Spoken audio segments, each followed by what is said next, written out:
Bienvenue à tout le monde dans cette conférence sur les interactions intestin-immunité. C'est une première conférence dans une série de 3 conférences qui vont suivre. Là, c'est la première, il y en aura 2 autres encore. Donc, c'est une conférence introductive sur ce sujet complexe qu'est l'intestin et l'immunité. Donc, cette conférence est organisée dans le cadre de l'Université du Ventre, le Congrès international de physiologie intégrative et digestion, dont la formation aura lieu au mois de juin, les 8 et 9 juin. C'est un week-end, ça aura lieu à Paris. Donc, pour celles et ceux qui sont intéressés, vous pouvez rester à la fin. Je vous donnerai plus d'informations par rapport à ça avec à la clé un code promo pour celles et ceux qui sont intéressés et qui voudraient s'inscrire. L'intestin au cœur de l'immunité, les 5 axes de l'immunité intestinale. Je vous ai mis ici 5+1 parce qu'il y a un axe qui n'en est pas un forcément, mais auquel le système immunitaire y participe en partie, qu'on verra juste après. Donc ici, on va faire une petite introduction sur les interactions intestin-immunité pour expliquer un peu la physiologie de base qui peut expliquer cet axe intestin-immunité. On parle tout le temps de l'axe intestin-cerveau. On néglige souvent cette fonction immunitaire de l'intestin. Vous allez voir que l'intestin, en fait, c'est l'immunité. L'intestin, c'est l'immunité. On va commencer par une petite intro et puis ensuite on verra les différents axes un par un avec les différentes adaptations physiologiques qu'on peut avoir en rapport avec l'intestin. Donc, en fait,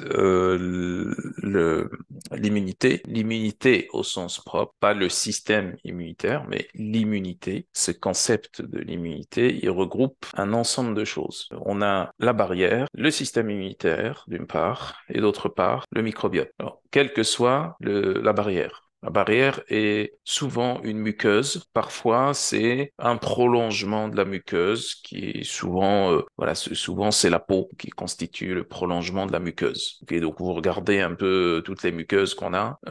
Vous avez à chaque fois que vous avez une muqueuse, vous avez à un moment donné un prolongement de cette muqueuse qui va rejoindre la peau. Et la peau, elle n'est pas considérée comme une muqueuse au sens propre, bien qu'on puisse la considérer aussi comme une muqueuse, vu qu'on a des glandes sébacées, des glandes sudoripares au niveau de la peau. Donc, c'est des glandes excrétrices, c'est des cellules épithéliales qui peuvent excréter un certain nombre de choses et donc ça peut être considéré comme une muqueuse même si la structure de la peau est différente foncièrement des muqueuses. Et donc puisqu'on parle ici d'intestin, donc il s'agit bien entendu de la muqueuse intestinale. La muqueuse intestinale est une juxtaposition d'un ensemble d'entérocytes et cellules que vous voyez ici avec les villosités, ce sont les entérocytes. Entérocytes pour dire cellules intestinales. Alors il y a plusieurs types d'entérocytes, on ne va pas rentrer dans ce sujet.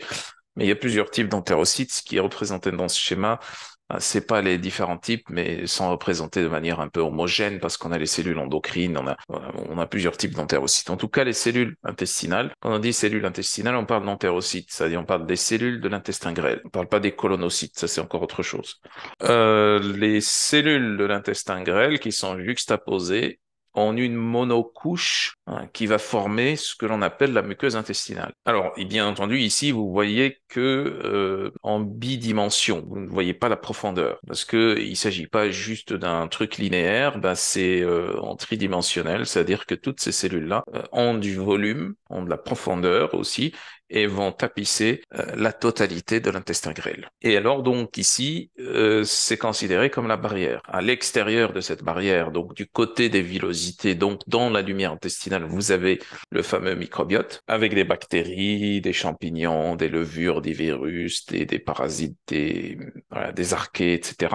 Et à l'intérieur, de l'autre côté, à l'intérieur, on a le système immunitaire. On dit système immunitaire intestinal, mais en fait, dans le grêle, c'est quelque chose comme 80%. 80% de la totalité des cellules du système immunitaire sont là, posées dans le grêle, sont posées tranquillement dans le grêle. 80% du système immunitaire. Ça revient à considérer qu'il y a 20% des cellules du système immunitaire qui sont présentes dans tout le reste de l'organisme, y compris le reste des segments du tube digestif. Donc c'est pour dire que ce que je disais au début, l'intestin c'est l'immunité, ben, l'intestin c'est l'immunité au sens propre. Et alors l'immunité n'est pas le système immunitaire uniquement, puisque de l'autre côté de la barrière intestinale, vous avez le microbiote, et ce microbiote, il est quand même, le microbiote d'intestin grêle est quand même très influencé aussi.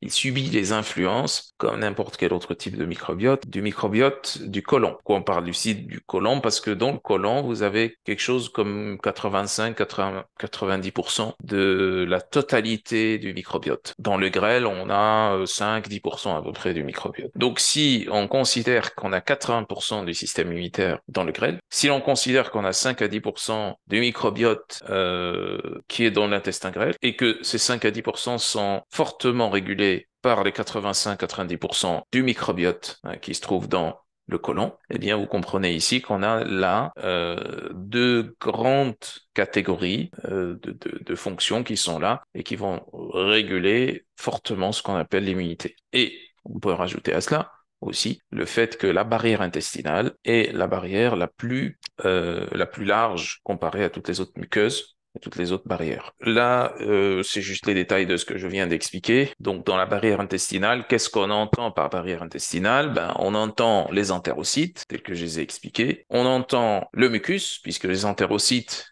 comme ce sont des cellules épithéliales, ben, ça va sécréter du mucus et ça va sécréter beaucoup de mucus. Quand on a quelque chose comme 0,0025 mm là d'épaisseur de la barrière intestinale des entérocytes et on a quelque chose comme 4 mm à peu près d'épaisseur du mucus. Donc en gros, c'est comme si vous avez une montagne et au pied de la montagne, il y a un humain qui est debout là. L'humain, c'est les entérocytes, l'épaisseur des entérocytes et la montagne, c'est le mucus. Et alors, il y a les jonctions serrées, vous voyez ici, entre un entérocyte et l'entérocyte voisin, parce que là, vous voyez, par exemple, si vous prenez cet entérocyte, vous voyez que deux entérocytes qui sont voisins. Mais en réalité, il y en a plusieurs. D'accord? C'est comme c'est en tridimensionnel, il y en a plusieurs. Donc, entre chaque entérocyte et un autre entérocyte, on a ce que l'on appelle les jonctions serrées. C'est les espaces qui sont fermés par des protéines et c'est des fermetures qui sont réversibles. Ça s'ouvre et ça se referme sous un certain nombre de conditions qu'on va pas aborder ici, mais qu'on verra sur les prochaines conférences. Donc ça, c'est la barrière intestinale. Ce qu'on entend par la barrière intestinale, c'est l'entérocyte lui-même, les jonctions serrées, donc c'est les espaces entre les entérocytes, et le mucus que produisent les entérocytes. Et alors, vous avez aussi le microbiote, comme on a dit. Et le microbiote, c'est l'ensemble des micro-organismes qui sont là dans la lumière intestinale. Il y a le système immunitaire, bien entendu, qui est de l'autre côté de la barrière, à l'intérieur. On appelle le système immunitaire intestinal. Vous avez compris que c'est le système immunitaire, c'est quasiment le système immunitaire tout court. Hein. C'est 80% du système immunitaire qui est là. Ok, donc ce système immunitaire, il y a toutes les cellules du système immunitaire connues, donc les lymphocytes, quel que soit leur type, les macrophages, les cellules dendritiques, ici c'est des exemples, hein, tels que les lymphocytes T, B, les macrophages, les cellules dendritiques. On peut citer aussi les mastocytes, les les cellules NK et autres. Les plaques de Peyer aussi, plaques de Peyer qui sont des structures lymphoïdes qui vont éduquer ou participer à éduquer, à aider à la spécialisation les différentes cellules de l'immunité acquise. Plaques de Peyer, c'est un peu comme les amygdales, ce qu'on a au niveau de la gorge, okay. C'est un peu comme les ganglions lymphatiques aussi. Donc on a ça dans l'intestin, ça s'appelle les plaques de Peyer. Donc ça c'est le système immunitaire intestinal. Alors les différents axes immunitaires dont on parle ici dans le titre, infection, inflammation, auto-immunité, allergie, cancer, toxicité. La toxicité ici on va dire le sixième plus ou moins axe, même si c'est pas un axe majeur. On va aborder ces différents axes un par un. Du moins, on va essayer de détailler un petit peu, parce que ça nécessite un cours beaucoup plus long. On va essayer de résumer les choses, de détailler un par un les différents axes avec les adaptations physiologiques qu'on peut avoir et les rôles de l'intestin dans ces différents axes. Par quel mécanisme? On va citer quelques mécanismes, hein, sinon ça va être très complexe.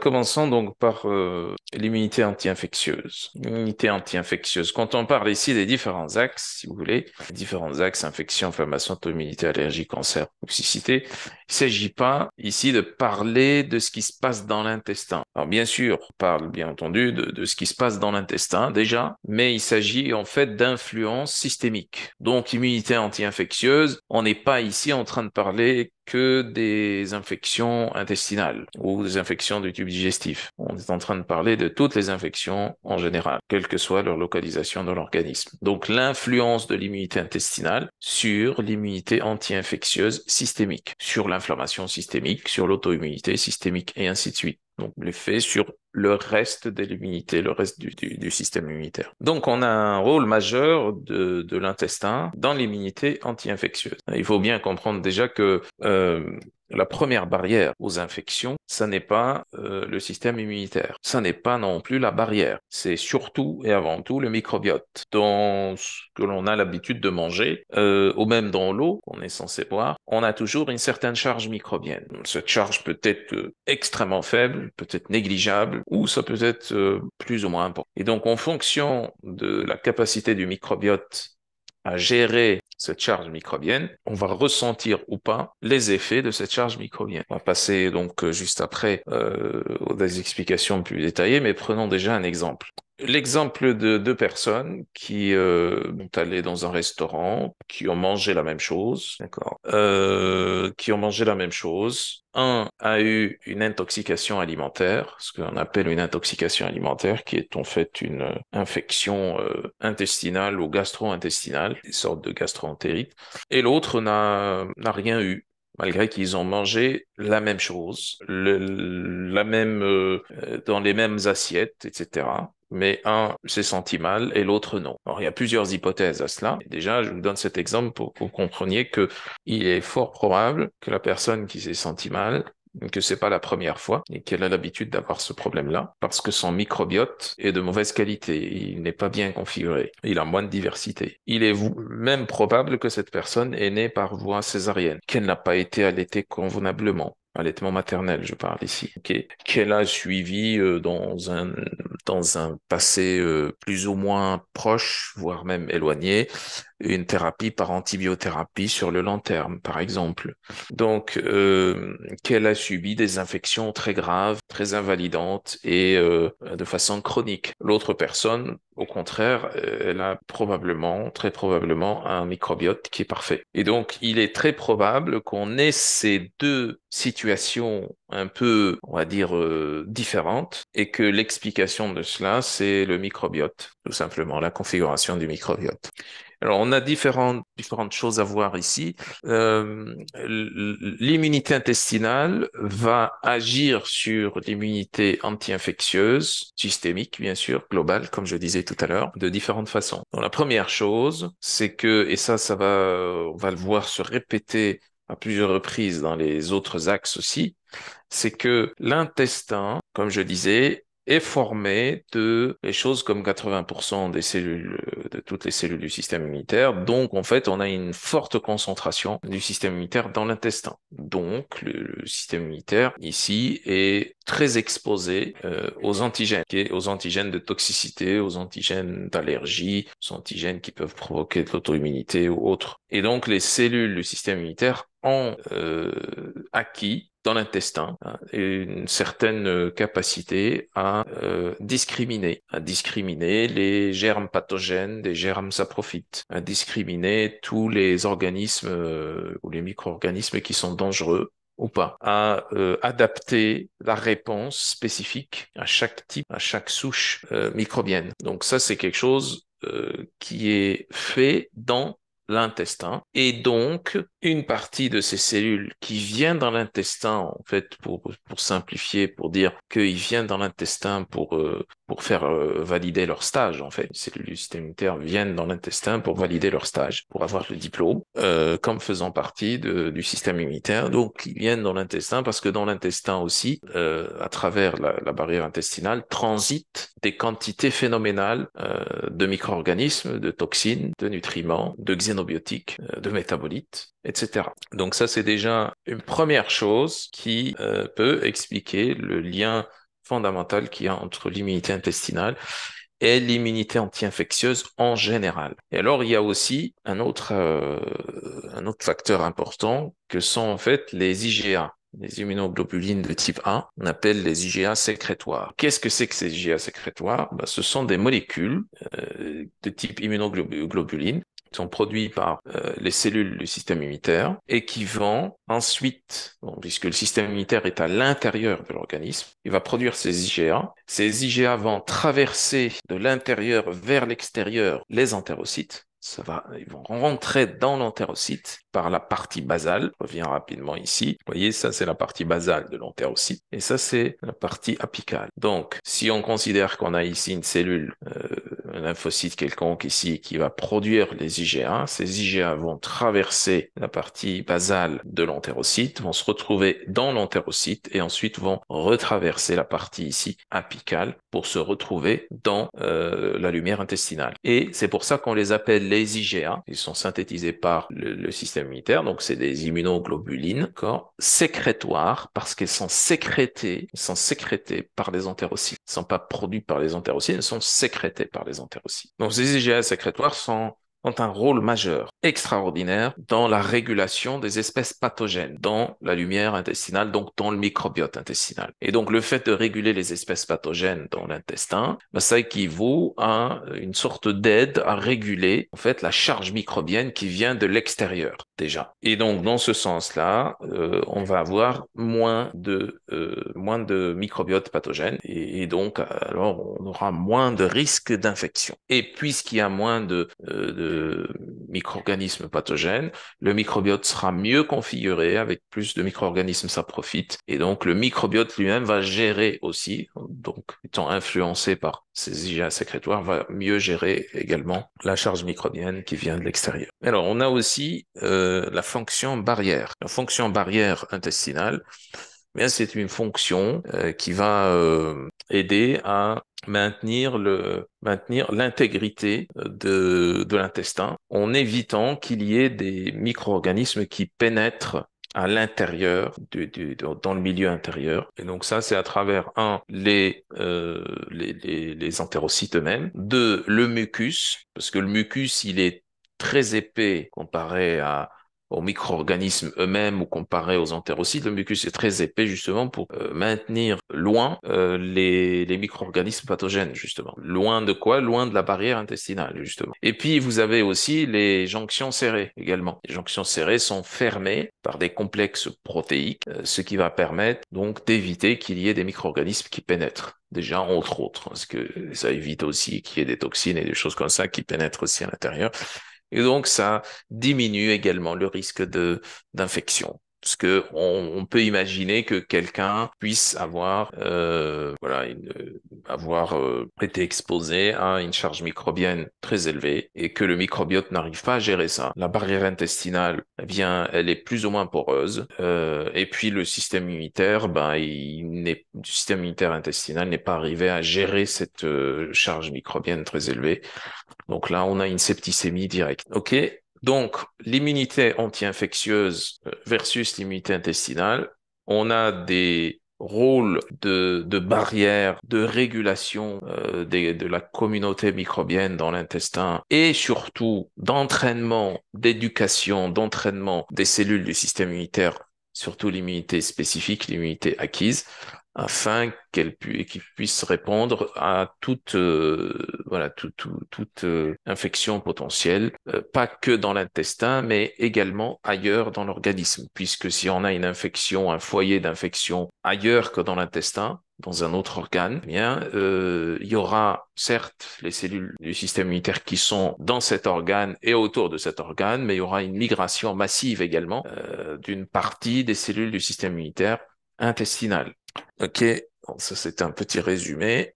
Par rapport à l'inflammation, donc l'inflammation ici, il faut distinguer l'inflammation intestinale et l'inflammation systémique. Ok, on parle bien ici de l'inflammation systémique. Bien sûr, s'il y a inflammation systémique, c'est que c'est forcément le cas au niveau intestinal. Alors, bien sûr, les biomarqueurs ne le montrent pas toujours, mais les biomarqueurs ont leurs limites également. D'accord. Donc, on a aussi une interaction majeure entre l'intestin et l'inflammation systémique. Ce qui va déterminer l'inflammation intestinale va directement déterminer l'inflammation systémique, forcément, nécessairement. Donc une jonction ou des jonctions serrées trop ouvertes trop longtemps ou détruites va permettre le passage de toxines, voire même de micro-organismes. Et comme on a là 80% du système immunitaire qui est juste posé là dans le grêle, ben, il va y avoir une inflammation majeure. Je rappelle que l'inflammation, c'est juste l'activité du système immunitaire en réaction à quelque chose.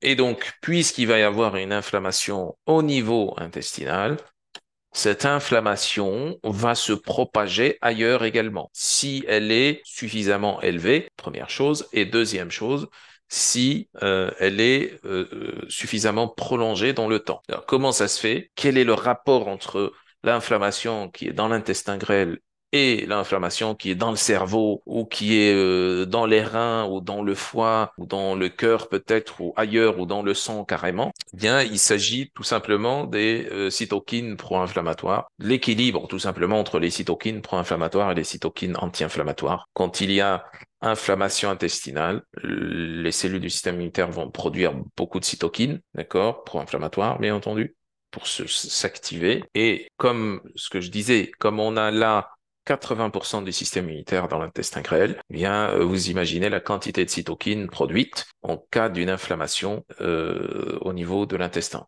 Donc ça va forcément se propager ailleurs, puisque je vous rappelle que l'intestin est connecté directement à la circulation générale. Il est connecté par la veine porte au foie et à partir du foie à la circulation générale. Alors bien sûr ici il y a différents facteurs également qui vont réguler cette inflammation intestinale et donc l'inflammation systémique. Vous avez notamment le microbiote à travers un certain nombre de métabolites. On appelle ça les acides à chaîne courte, comme les butyrates ou d'autres composés aussi, des lactates, propionates, acétates et autres. Il n'y a pas que les acides gras à chaîne courte, hein. Il y a d'autres métabolites également qui peuvent être pro-inflammatoires, qui peuvent être anti-inflammatoires aussi. Ok. Et donc cette régulation par ces métabolites, ben ça agit dans l'intestin grêle et ça passe dans la circulation générale et ça crée également soit un effet anti-inflammatoire, soit un effet pro-inflammatoire. Ok. Alors, mis à part ça, on a dit aussi que, je vous ai dit que cette fonction intestinale en rapport avec le système immunitaire intestinal va se répéter. La fonction qui va permettre en fait la spécialisation, la maturation, l'éducation des cellules du système immunitaire. Donc là, on parle notamment des cellules T régulatrices, les Treg, qui sont des cellules qui jouent un rôle majeur dans la régulation de l'inflammation et de l'auto-immunité aussi. On en reparlera tout à l'heure dans l'auto-immunité. Donc, ces cellules T régulatrices sont très importantes dans la diminution de la réponse inflammatoire. Et ce sont des cellules qui vont donc atteindre maturation dans l'intestin aussi. Alors, je vous ai parlé juste avant des différentes cytokines. Les cytokines ici qui sont citées là, ce sont des cytokines pro-inflammatoires. On a d'autres cytokines qui sont aussi anti-inflammatoires. Donc c'est l'équilibre entre ce qui est pro-inflammatoire, ce qui est anti-inflammatoire, qui peut conduire à une inflammation systémique. Et vous avez également des composés aussi des métabolites. Si je vous ai cité les acides gras à chaîne courte, on peut parler aussi des lipopolysaccharides, les LPS, qui peuvent être très pro-inflammatoires aussi, qui peuvent se retrouver dans le sang également et qui peuvent donner une inflammation systémique aussi. Ok. Et donc ça, c'est dû aussi à cette problématique d'hyperperméabilité. Pas forcément un syndrome de l'intestin perméable, parce que ça, c'est vraiment le stade ultime de l'hyperperméabilité, mais juste une perméabilité accrue ou une perméabilité augmentée. Ok, donc on a les cellules, on a toujours les cellules du système immunitaire, certains types, précisément ici on parle de ce qui nous intéresse ici, c'est les cellules T régulatrices qui vont se développer et être matures dans l'intestin. On a des métabolites comme les acides gras à chaîne courte également qui peuvent avoir des effets anti-inflammatoires, pour certains des effets pro-inflammatoires. On a les cytokines produits par le système immunitaire lui-même, intestinal. D'accord? Et on a tout ce qui passe à travers la barrière intestinale également, qui va influencer aussi l'inflammation intestinale et donc systémique. Sinon, vous avez également cet axe de l'auto-immunité. Et donc, l'axe de l'auto-immunité, en réalité, il est un axe qui est lié à d'autres axes. C'est-à-dire là qu'on voudrait expliquer un peu par des hypothèses différentes ce mécanisme d'auto-immunité, c'est-à-dire comment ça se fait que, ou comment se fait-il que le système immunitaire se met à attaquer les cellules du soi. Ben, là, vous avez différentes hypothèses et parmi ces hypothèses-là, ben, ça implique d'autres axes. L'hypothèse infectieuse, par exemple, l'hypothèse virale, voire même bactérienne de l'auto-immunité, elle est très reconnue et assez documentée aussi. Vous avez tout simplement l'inflammation qui est également associée à l'auto-immunité. Toutes les maladies auto-immunes sont décrites comme étant des maladies inflammatoires, n'est-ce pas? Donc, la polyarthrite rhumatoïde, les maladies intestinales, les maladies inflammatoires chroniques de l'intestin, les maladies, par exemple, auto-immunes de la thyroïde et ainsi de suite. Donc, tout ce qui est les encéphalites, encéphalites auto-immunes, etc. Donc, tout ce qui est auto-humain est considéré comme inflammatoire. Tout ce qui est inflammatoire n'est pas forcément auto-humain. L'inverse est vrai. Et donc, cette auto-immunité, elle est régulée également par l'intestin. On a déjà expliqué une des cibles intéressantes, notamment avec les T régulateurs, les T régulateurs, les cellules T régulateurs. Ça, c'est déjà une chose très importante parce que ce qu'on voit dans les maladies auto-immunes en général, c'est que une des premières choses qui apparaît au niveau métabolique, au niveau immunitaire, c'est qu'on a un déséquilibre. On a un déséquilibre entre les cellules T régulatrices, dont l'activité est diminuée, et les d'autres types de cellules T, notamment des T helpers, les TH1, 17, dont l'activité est exacerbée. Donc c'est un équilibre. Et donc les T reg ici ont un rôle majeur dans la réponse auto-immune. C'est pour ça que dans l'inhibition de la réponse auto-immune, c'est pour ça que tout ce qui va cibler les T régulateurs est bénéfique pour le patient atteint d'auto-immunité. OK.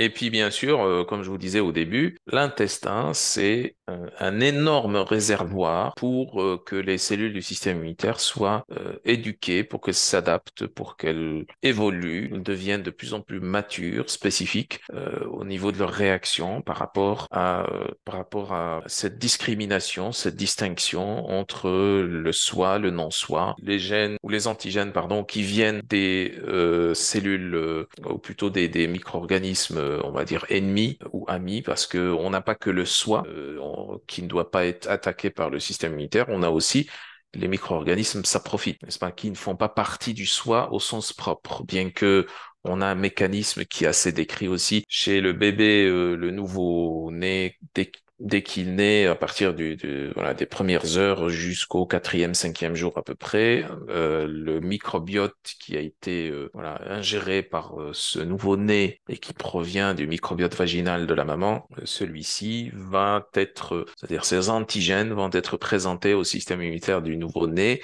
et le système immunitaire va reconnaître les antigènes de ces micro-organismes-là dans vraiment les quelques premiers jours de la vie, comme étant des micro-organismes, des antigènes, comme faisant partie du soi, comme étant des micro-organismes à ne pas attaquer. Et tout le système après microbien qui va provenir en fait de ces petites quantités de souches microbiennes qui proviennent de microbiote vaginal de la maman va être construit sur cette base. En fait, ce sont ces espèces-là qui vont proliférer, qui vont se multiplier et qui vont donner le microbiote sain de la personne en question et qui va évoluer, accompagner cette personne tout au long de sa vie. Alors, bien sûr, ce microbiote peut subir après des changements, des modifications, etc.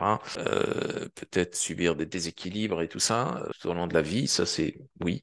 Mais après, le microbiote de base, la base en réalité, ça provient de là, ça provient de ce microbiote que le nouveau-né va acquérir dès l'accouchement, même au moment de l'accouchement. Donc, on a toujours aussi le rôle de la barrière intestinale qui est très important, puisque si la barrière intestinale est complètement ouverte, les protéines qui ferment les jonctions serrées sont détruites, eh bien, ce qui va se passer, c'est tout simplement, il va y avoir un passage de tout, hein, des toxines, des fragments peptidiques, des protéines, des composés toxiques, des xénobiotiques, tout ça, des molécules diverses et variées. Et parmi ces molécules-là, il pourrait y avoir des antigènes qui peuvent produire des réactions auto-immunes, des réponses auto-immunes, puisque on peut avoir des molécules qui sont similaires, pas forcément exactement similaires, mais qui peuvent avoir une certaine ressemblance avec des molécules des cellules pas forcément uniquement intestinales, mais des cellules de n'importe quel autre organe. C'est ce qui peut expliquer le lien qu'il y a entre l'hyperperméabilité intestinale et certaines maladies auto-immunes maintenant qui sont extrêmement décrites comme la thyroïdite d'Hashimoto, comme également les maladies auto-immunes du pancréas, du système nerveux, des articulations, etc. Ok.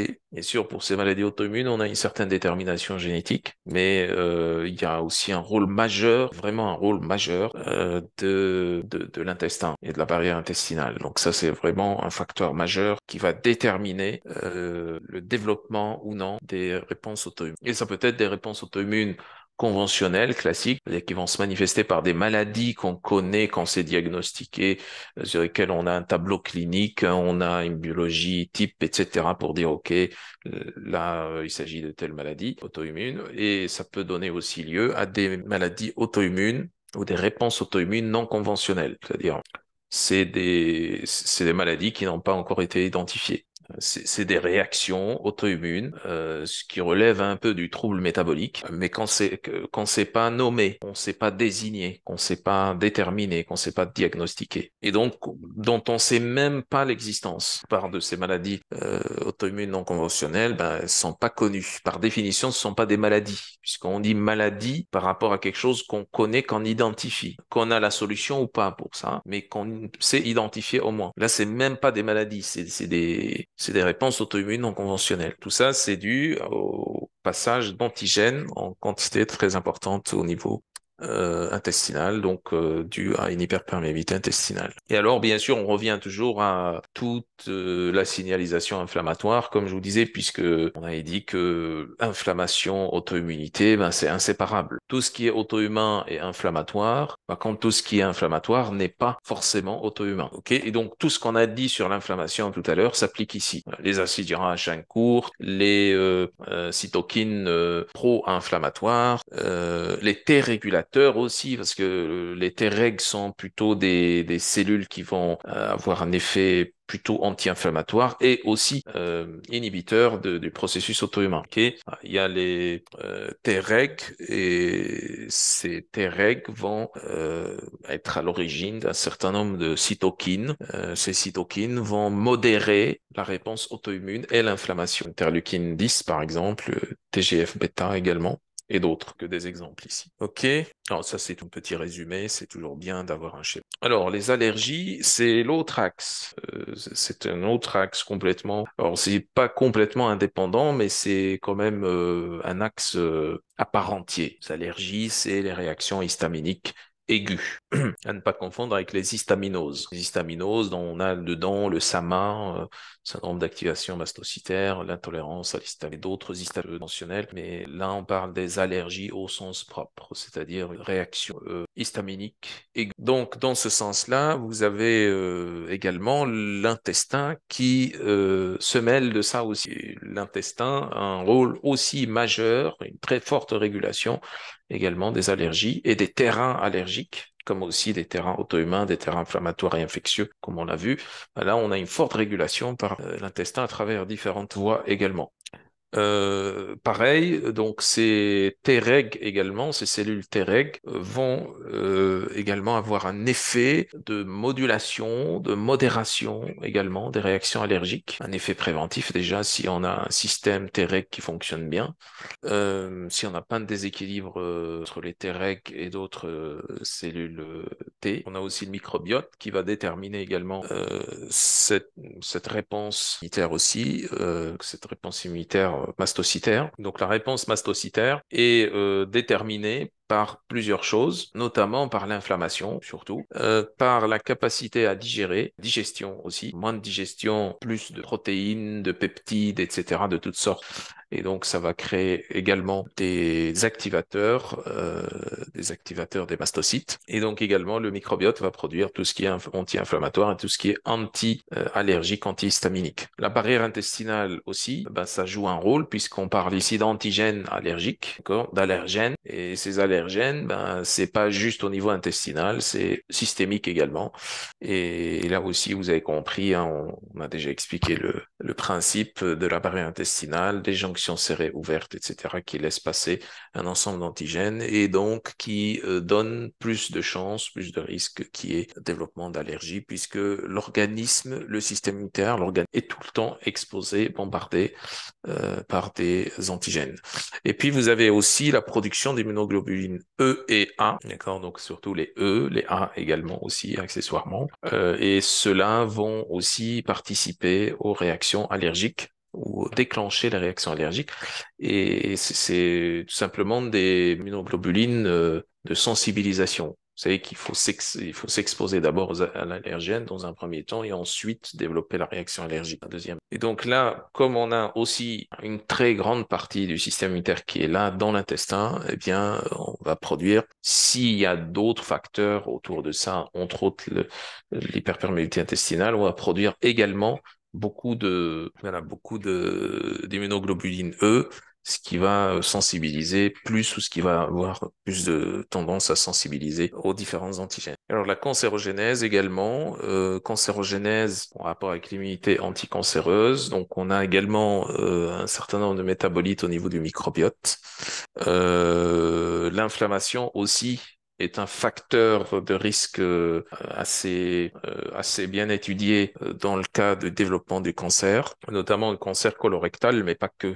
Un cancer de l'estomac, un cancer colorectal et d'autres cancers aussi si cette inflammation vient à devenir systémique. Alors l'immunité innée et adaptative également, et là on parle des cellules T et du rôle des cellules T, donc en tant qu'immunité adaptative acquise, et le rôle des cellules NK dans le cadre de l'immunité innée. Ces deux types de cellules interviennent dans l'immunité anticancéreuse. Donc, quand il y a un foyer cancéreux ou précancéreux, ce sont les cellules NK qui, dans un premier temps, vont intervenir, ensuite les cellules T, les lymphocytes T, pour déclencher, NK vont déclencher l'apoptose, etc., pour détruire les cellules. Okay. Et bien sûr, tout ce qui est thérapie anticancéreuse, puisque là on parle de la cancérogénèse, mais dans le cas d'un cancer, les traitements anticancéreux vont être régulés aussi, assez fortement régulés, par la qualité du microbiote intestinal. Le microbiote intestinal va déterminer la manière avec laquelle les médicaments anticancéreux vont fonctionner. Okay. Et bien sûr, toujours par rapport au microbiote intestinal, on va avoir une prévention dans une certaine mesure de la cancérogénèse et donc du cancer, du développement de cancer, à travers la métabolisation de substances cancérogènes. Les xénobiotiques qu'on avale et qui traverse l'intestin, une bonne partie de ces xénobiotiques sont toxiques, cancérogènes plus ou moins, et donc ces xénobiotiques toxiques vont être modulés, aussi métabolisés par le microbiote. Ils deviennent moins efficaces pour la plupart, et donc quand ils deviennent moins efficaces, même si ces métabolites-là sont absorbés, ils sont ensuite rapidement éliminés. C'est un peu le même effet ou le même rôle du foie quand il va détoxifier. On a aussi une voie de détoxification au niveau du microbiote, bon, qui est moindre que le foie, mais qui est quand même présente au niveau du microbiote. Le microbiote détoxifie tout ce qui passe au niveau de l'intestin. OK? Et alors, on a aussi la gestion de la toxicité. Je vous disais que la gestion de la toxicité n'est pas forcément un axe au sens propre, donc un axe immunitaire au sens propre. On a quand même différents rôles du système immunitaire où on va avoir de la régénération des cellules, ça va participer au nettoyage des mésenchymes, ça va contribuer aussi à probablement aussi neutraliser un certain nombre de molécules toxiques qui ne se détoxifient pas, mais qui sont censées être dégradées par les macrophages, par exemple, et les polynucléaires. Donc, on a quand même un rôle là-dessus qui est un peu moins important que les autres axes, mais qui est quand même présent. Donc pareil ici par rapport à la toxicité. On peut parler de détoxification, mais la détoxification c'est vraiment propre au foie. Accessoirement, on peut dire détoxification par le microbiote, mais malgré que c'est pas une vraie détoxification au sens propre si on compare ça au travail que fait le foie. Il y a pas de comparaison à faire. Le foie fait 10 fois plus de travail de détoxification que le microbiote, du moins chez l'adulte. Et on peut pas dire détoxification par le système immunitaire. Ça n'existe pas. Il n'y a pas de voie de détoxification, biochimiquement parlant, dans le système immunitaire. Par contre, le système immunitaire peut nettoyer les tissus, peut nettoyer des mésenchymes, des cellules un peu, on va dire, détruites ou partiellement détruites, des cellules cancéreuses également qui peuvent être également nettoyées, détruites et phagocytées, etc., dégradées, des toxines également, des résidus aussi d'inflammation, de stress oxydatif peuvent être également pris en charge par le système immunitaire, donc surtout les macrophages et également les polynucléaires. Et en ce qui concerne les cellules cancéreuses, donc les NK et les macrophages aussi. OK, alors on a aussi le microbiote qui va détoxifier, comme je vous disais, en amont, et donc ça va détoxifier un certain nombre de toxines, en tout cas ce qui est détoxifiable. On a aussi l'effet de l'inflammation, pareil, donc si on a trop d'inflammation, on va forcément avoir plus de toxines ou plus de déchets, en tout cas, on va avoir besoin de plus d'intervention de certains types de cellules immunitaires pour pouvoir nettoyer tout ça. OK. Donc, tout ça est très important pour pouvoir gérer la toxicité, du moins une partie de la toxicité qui sera gérée par le système immunitaire. Donc, la gestion de la toxicité n'est pas faite uniquement par le système immunitaire, mais le système immunitaire a quand même un rôle important là-dessus. OK. Alors, on a aussi la réparation et la régénération, comme je vous disais. On a les mésenchymes. Les mésenchymes, en fait, ce sont des parties de tissu en fait qui font l'interface entre les cellules, par exemple les cellules épithéliales et la circulation sanguine. Vous avez entre les deux une sorte de tissu liquide ou semi-liquide dans lequel on a des cellules mésenchymateuses qui sont en train de naviguer dans ce liquide ou ce semi-liquide, ce gel. Et au fur et à mesure qu'on accumule des toxines là-dedans, ce tissu tend à se gélifier ou se solidifier encore plus. Et donc, chaque nuit, quand on dort, on a les cellules du système immunitaire, des éboueurs en fait, des éboueurs au sens propre, donc les macrophages et polynucléaires, qui viennent pour nettoyer ce enzymateux pour qu'il redevienne plus liquide le matin, au début de journée, pour qu'on puisse encore entamer une nouvelle journée, donc avec toute l'activité que ça va renfermer, et donc les toxines qui seront produites, et rebelote et ainsi de suite. Donc là, ça fait partie aussi de la gestion de la toxicité et c'est un des rôles majeurs du système immunitaire. Donc cette fonction-là, il n'y a que le système immunitaire qui la prend en charge. Je parle ici de la fonction de régénération, de réparation et de nettoyage. Okay. Donc pareil, petit résumé ici. Donc là, on a fait un peu le tour des différentes, si vous voulez, des différentes fonctions immunitaires, ce que moi j'ai appelé les axes immunitaires, avec, c'est pas la totalité des voies métaboliques par lesquelles on a on va dire cette interaction entre intestin et système immunitaire, mais avec quand même les voies métaboliques les plus connues. Et donc, bon, j'espère que ça a été relativement clair parce que après il y aura d'autres conférences qui vont s'appuyer plus ou moins sur ces notions-là. pour un peu vous préparer à ce qui va suivre après au mois de juin, la formation du mois de juin sur les maladies intestinales. Donc tout ça, c'est des conférences un peu qui sont un avant-goût pour la formation du mois de juin et qui vont vous préparer aussi, qui vont vous donner un certain nombre de prérequis important. Et alors donc, je vois qu'il y a quelques questions, il y en a même plusieurs questions, thèmes qui se répètent. Je vais prendre des questions juste après, comme on fait d'habitude. Je vais juste, comme je l'ai promis au début, vous parler 2-3 minutes du congrès. Le congrès, comme je disais au début, parce qu'il n'y avait pas tout le monde, Université du ventre, congrès international de physiologie intégrative et digestion, aura lieu les 8 et 9 juin à Paris, espace Saint-Martin. Et donc, vous, en tant que participant, comme d'habitude, vous pouvez participer en présentiel ou en ligne. En ligne, vous avez aussi accès à la totalité de l'événement, à la totalité de la formation. Vous suivez en direct ce qui se dit, les conférences, vous pouvez poser vos questions et tout ça. Pour celles et ceux qui ne sont pas disponibles sur ces dates, eh ben, vous pouvez tout simplement reprendre le replay après, parce qu'il y aura un replay qui sera disponible jusqu'à 6 mois après l'événement. Vous pouvez reprendre le replay et accéder à l'intégralité de l'événement avec les supports en PDF et tout ça.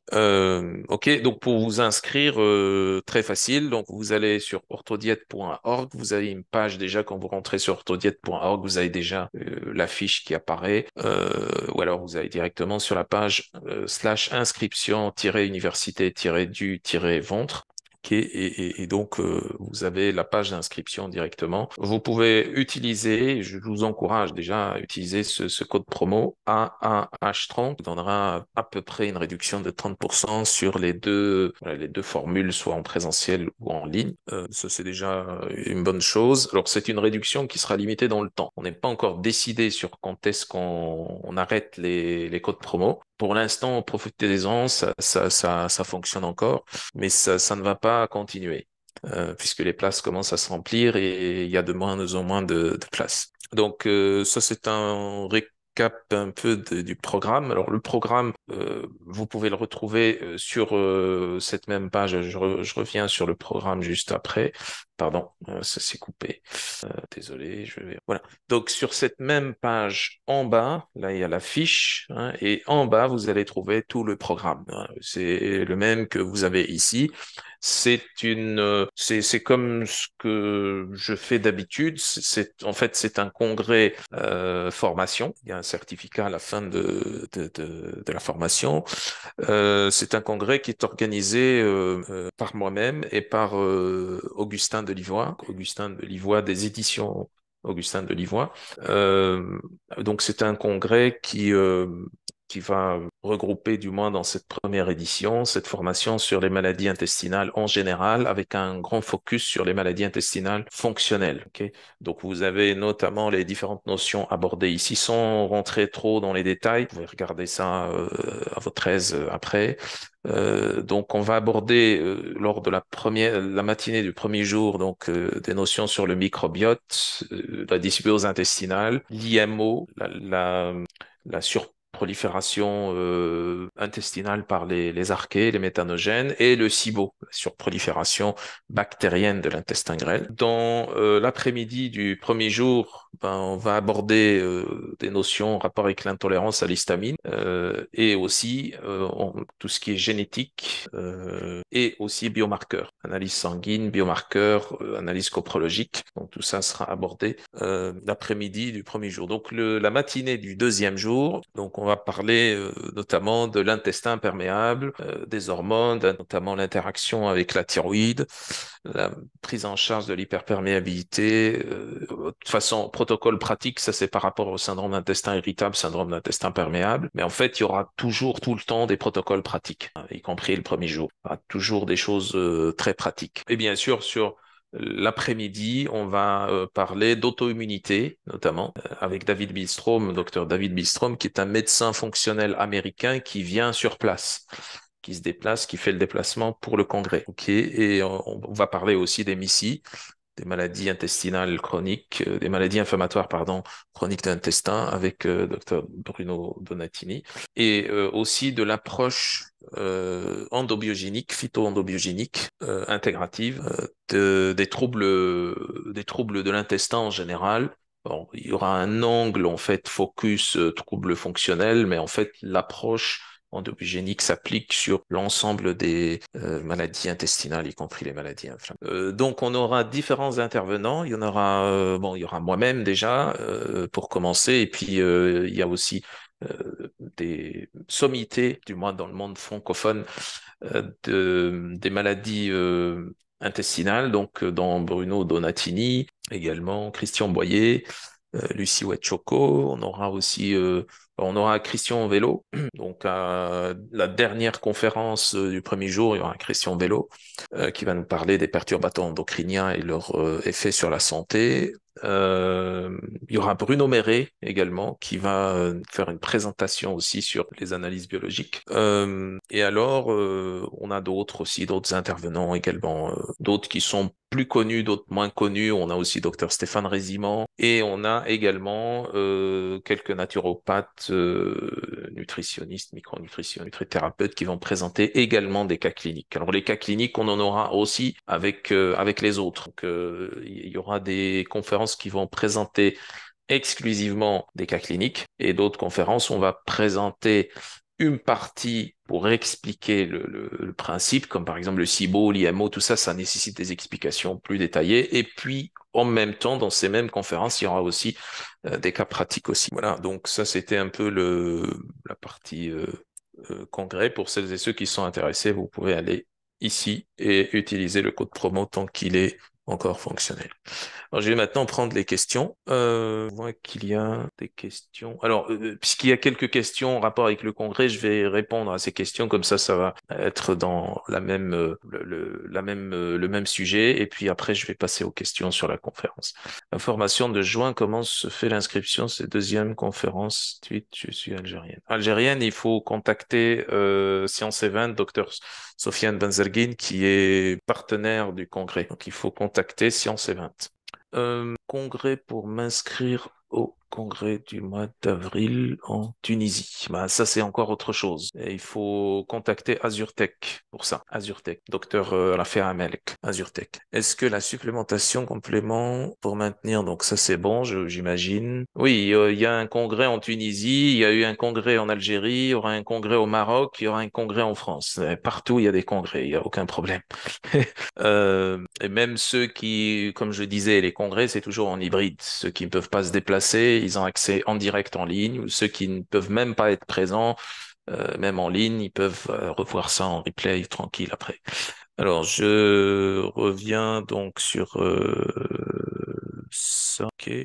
Bon, c'est bon. Je pense que tout le monde a eu code promo. C'est AAH30. C'est écrit devant vous ici. AAH30. AAH30 en tout en majuscule. Alors, prenons maintenant depuis le début les différentes questions. Le système immunitaire est dans le grêle et le microbiote est dans... Non, le système immunitaire est dans le grêle et le microbiote est dans le grêle aussi. Vous avez 5 à 10% de tous les microbiotes qui sont là dans le grêle. C'est quand même très significatif. Et ce microbiote du grêle est très influencé par le microbiote du côlon, qui lui est 85 à 90%. Donc si vous mettez ensemble le grêle et côlon, ça vous fera quelque chose comme 95% de tous les micro-organismes. L'intestin intervient dans maladies auto-immunes telles que le lupus. Oui. Comment améliorer le microbiote par l'alimentation? Ça va pas être le sujet de cette conférence.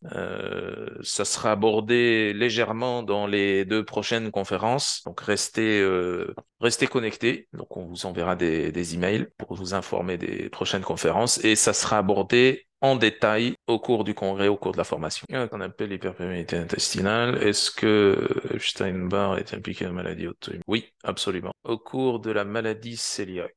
quels seraient les additifs alimentaires à introduire? Question de gluten, c'est ce que je disais, donc c'est la même réponse que je disais avant, donc c'est pas le sujet de cette conférence, ce sera abordé. Ce même sujet sera entre autres abordé, il y a tout le congrès de Tunisie qui est fait sur les maladies auto-immunes exclusivement le mois de mai, et cette question-là sera aussi abordée par David Billstrom, donc le médecin américain, le deuxième jour du congrès de juin à Paris aussi. Signification de la présence IgG alimentaire, ça synergie. C'est pas aussi simple que ça. C'est plus complexe. Vous faites référence probablement aux analyses d'intolérance alimentaire. C'est pas forcément des allergies. D'ailleurs, on les appelle les analyses d'intolérance alimentaire.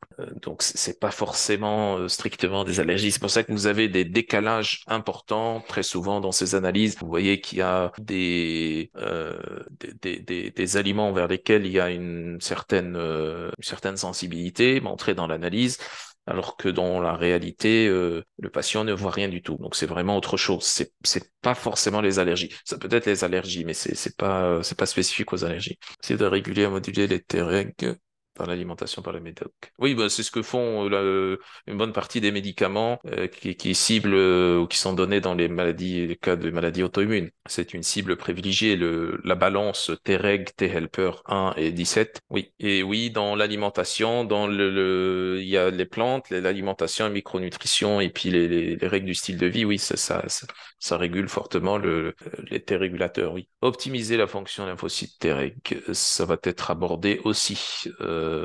Comme je disais, légèrement dans les prochaines conférences, les deux prochaines conférences, et en détail dans le congrès le congrès dont j'avais parlé de Paris au mois de juin. Les xénobiotiques font partie des facteurs de risque de dysbiose intestinale. Absolument, oui. Après, ça dépend de ce qu'on entend par xénobiotique. Vous prenez la définition la plus large d'un xénobiotique, ben même l'aliment en lui-même est un xénobiotique. Maintenant, j'imagine que vous parlez plutôt des xénobiotiques toxiques. Oui, bon, vous avez plusieurs médicaments qui changent la configuration du microbiote. Vous avez des polluants, des composés toxiques et tout ça. Oui, oui, le microbiote participe à la détoxification, mais c'est pas un rôle majeur. C'est très secondaire. Chez l'enfant, c'est un peu plus. Chez l'adulte, c'est moins de 10% de ce qui va être détoxifié. Oui, on doit aider l'intestin à faire son travail immunitaire. Oui, on doit fermer la barrière intestinale. On doit, oui, plein de choses à faire. Essayez d'assister.